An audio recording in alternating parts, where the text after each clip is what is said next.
Muito obrigada. Também é a minha primeira vez nas correntes, tal como hoje é esse mundo, estava a falar com ele, estávamos os dois um bocadinho nervosos, estou aqui um bocadinho a tremer, mas gostava de agradecer a vossa presença hoje e agradecer o convite e o privilégio que é estar numa mesa com pessoas tão diferentes, vindas com contextos diferentes e algumas delas que eu já admiro há algum tempo.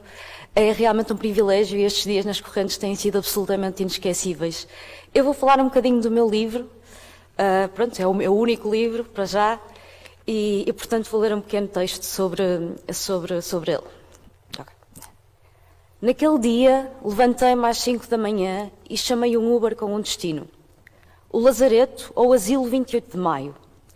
Um edifício colossal, erigido no século XIX no cume da Vila Piscatória de Porto Brandão, em Almada, para albergar os viajantes que então chegavam a Lisboa por via marítima. Aqueles que já se cruzaram comigo, uma estreante nas correntes descritas, já me terão ouvido falar sobre esse lugar insólito que eu visitei pela primeira vez naquele dia. Eram 6 da manhã quando o Uber parou em frente ao portão verde e grafitado que separava o Lazareto, ou Asilo 28 de Maio, como passou a ser chamado quando foi transformado em orfanato religioso no século XX, do resto do mundo. Bati ao portão e ele abriu-se com um estalido. Do outro lado estava um senhor de bigode farfalhudo, cigarro na boca e boné na cabeça. Joaquim Charepe. Joaquim Charepe, o homem que há quase 30 anos guardava esse edifício que fora abandonado permanentemente em 1996, quando uma derrocada matara 2 crianças que lá viviam. Nesse dia, os seus cerca de 600 moradores foram dali retirados e levados para os quartéis da Trafaria e de Setúbal.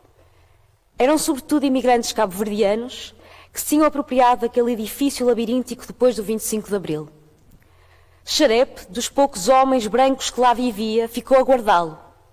E de vez em quando tomava a liberdade de abrir os portões e acolher os curiosos que vinham a Porto Brandão com um só objetivo: ver o Lazareto ou Asilo 28 de Maio.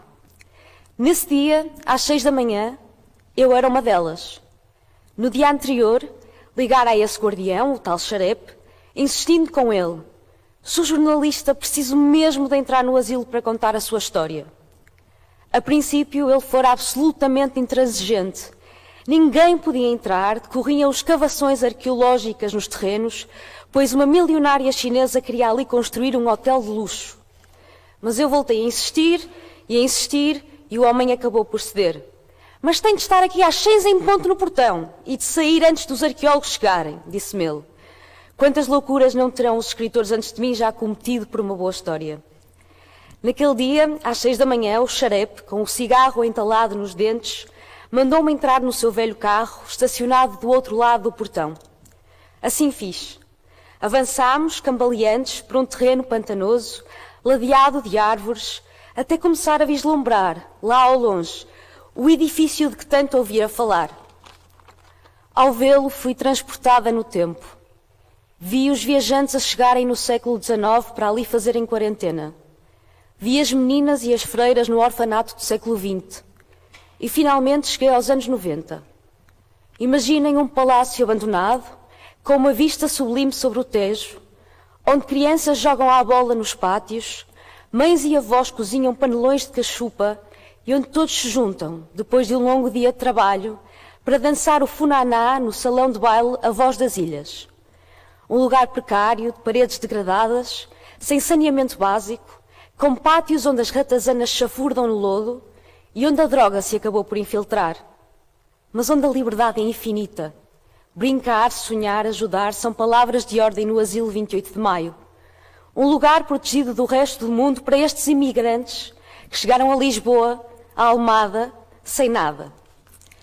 A história com que deparei naquele dia, em que entrei à socapa em propriedade privada, já não era só de um edifício. Era de um povo, de uma comunidade. O músico Cholage foi para lá viver com 4 anos. Dias depois da minha visita ao asilo, entrevistei-o no seu estúdio do Seixal, onde ele me disse: o meu referencial de não individualização, de coletividade, é o asilo. Essa vida de partilha, de festa, de solidariedade, entre gente vinda do mesmo arquipélago, foi posta em causa com a derrocada que levou ao realojamento dos moradores do asilo no novo bairro social no Monte da Caparica, ao qual passaram a chamar o bairro do asilo. No asilo ficou só o xarepe, ele e o abandono e o esquecimento. No bairro do asilo, os miúdos que corriam livremente pelos terrenos viram-se privados da liberdade de outrora, fechados nos blocos de cimento que são os prédios em altura. No bairro faltavam espaços de encontro, de convívio. Deu-se uma nova casa àquelas pessoas, mas não foram dadas as ferramentas para se fortalecerem laços e propósitos, para se preservar esse sentido de proximidade e de coesão que foi esmorecendo. Aquela comunidade foi chutada e relegada para mais um bairro social, vigiado por polícias, segregado do resto da cidade. Enquanto isso, o Asilo 28 de Maio, o lugar ao qual se chamaram verdadeiramente casa, permanece à espera, recentemente comprado pela tal milionária chinesa que ali quer fazer um hotel. O livro que publiquei recentemente, que o João já vos mostrou, o meu primeiro romance, Saudade, é sobre tudo isto. É sobre esses laços fortes que se quebram com a rapidez do dia-a-dia, com a privacidade das portas fechadas, com a falta de espaços para vivermos em conjunto. É sobre essa comunidade que aguarda restauro. Em A Vida na Selva, Laborinho Lúcio fala-nos de um tempo diferente. Um tempo em que cantámos, tocámos, celebramos. Um tempo em que à noite se ouviam palmas nas varandas em celebração do papel dos médicos e dos enfermeiros. Nesse tempo precisámos de uma pandemia para definir o conceito de proximidade, de vizinhança. Fechados nos blocos de cimentos da cidade, precisámos que o mundo entrasse em suspenso para que olhássemos para dentro de nós e dos outros. No bairro do asilo, a comunidade não se voltou a unir como acontecia antes. Mas há quem insista em evocar essa antiga união.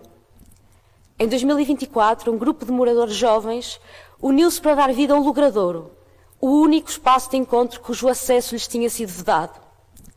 Lá fizeram uma festa e propuseram-se a requalificar o espaço com a ajuda de um coletivo de arquitetos.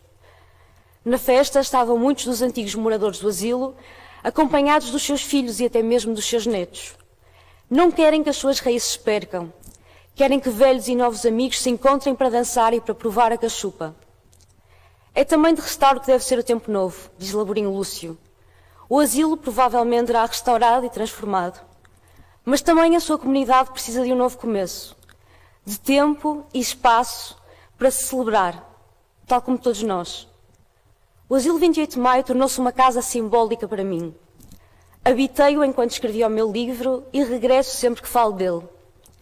Ao longo destes dias nas correntes de escritas, sinto que abri as suas portas e deixei ainda mais pessoas entrar nesse espaço mítico. Senti que aqui, nesta casa, como Laborinho Lúcio lhe chamava, havia espaço e tempo para celebrar esta e tantas outras histórias. E é deste tipo de restauro que deve ser feito o novo tempo. Numa era em que comunidades em bairros segregados são esquecidas e até mesmo desmanteladas, numa era em que se olha com desconfiança para quem chega de longe e procura fazer de uma nova terra casa, o futuro só pode ser tecido de histórias, partilhas e da esperança desse novo tempo com que Laborinho Lúcio sonhava. Obrigada.